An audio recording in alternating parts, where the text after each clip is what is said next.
ငယ်စဉ်ကကလေးတို့ဘဝမှာပျော်ပါဖို့များလွယ်ပါတယ်ကိုရတာနဲ့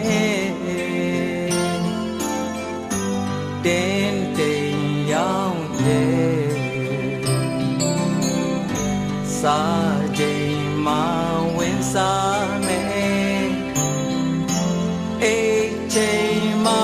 ဝင်အိမ်မယ်အပူ